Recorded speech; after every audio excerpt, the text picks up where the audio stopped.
So typically what I advise clients to do is to provide plenty of room for authorized shares.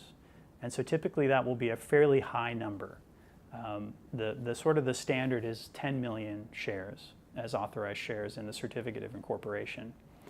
And one thing to understand is that authorized shares are not the same as issued shares. So just because it says in your certificate of incorporation that you can that you have authorized capital of 10,000 shares, 10 million shares, that doesn't mean that you've already issued those shares and you have shareholders holding 10 million shares. And typically, when you start a company, you will only issue a certain portion of those 10 million shares to the founders in the company. And when I say that you need to leave some room, what you need to leave room for is a stock option plan and a potential future financing where an outside investor comes into the company and is going to invest in the company.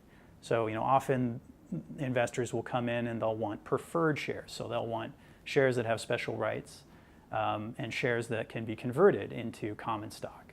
And typically the conversion rate will be 1-to-1, at least at first. And so you've got to kind of plan and figure, well, how many shares do we need for the stock option plan that we want to create? How many shares do we think we need to reserve for our first round of financing? And it's just better to allow yourself a little bit more room so that you don't have to go back and amend the certificate of incorporation later, because it's a bit of a hassle to amend the certificate of incorporation. You have to get board and shareholder consents, and then you have to make a filing with the state of Delaware or whatever state you're incorporated in to make that amendment. So the only thing you want to be careful with is being aware, if you're in Delaware, with how the Delaware franchise tax works. Because there's sort of two methods in which they can calculate the franchise tax. And if you don't do it the right way, if you have a large amount of authorized stock, you could get a pretty high franchise tax bill from the state of Delaware. But fortunately, there's another method of calculating the franchise tax that isn't just strictly based on the number of authorized shares. It's based on the value of your gross assets and the number of issued shares.